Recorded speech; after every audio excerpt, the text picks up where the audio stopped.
تريليون متراكمه بايجاز. اريد اسمع الاجابه. يعني لا ايران تعطوها فلوسها ولا وزارات حكوميه موجوده تنطوها فلوسها. فلوس الكهرباء وين تودون؟ وين تودوها؟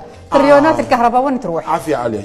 اولا هسه هي حكومه بحكومه، انا ما ماخذها الي. زين. ماخذها يعني قطاع حكومي بحكومه.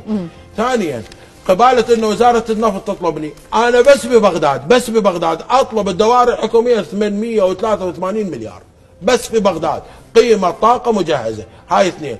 ثالثا وزاره النفط اقر تطلبني قرابه ال 24. صحيح. زين هذا نسبه الدعم، ليش ما تعطوني اياه؟ نسبه الدعم الحكومي على التعرفه. تريدين تعرفين شنو؟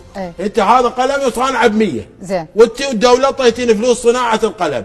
ورجعتي انت ام المال، انت الدوله اللي طيتيني فلوس، قلت احمد موسى لا تبيع ب 100، مو هو كلفني ب 100 ست امل. زين. قلت بكيفي انا ابو المال، لا تبيع ب 100 بيعها ب 40. يابا يخسر 60. قلت لي بكيفي انا دوله اريد ادعم مواطنين المشتريه. بعتها ب 40، ترجعين تقولي لي تعال وين ال 100 اللي اعطيتك اياها؟ هاي ال 40. قلت لي لا اريد ال 100، مو انت قلت لي بيع عند بدعم 60. يعني ما تطلبكم هسه وزاره؟ مو ما تطلب، شلون تطلبنا؟ لا احنا نريد قبالتها انه ايضا مو من وزاره النفط. لا حكينا لي اكثر من مره بمجلس الوزراء بالامانه وين منين؟ قلنا زين يا فلوس الدعم الحكومي فرق التعرفه ليش ما تعطوني اياه؟ مو انا جاي اخسرها. انا جاي اخسرها. زين. ليش ما تعوضوني؟ شنو الجواب صار؟ شنو الرد؟ ديون حكوميه ان شاء الله الحكومه هي بيناتها تحل. اشكرك. رئيس الوزراء قالت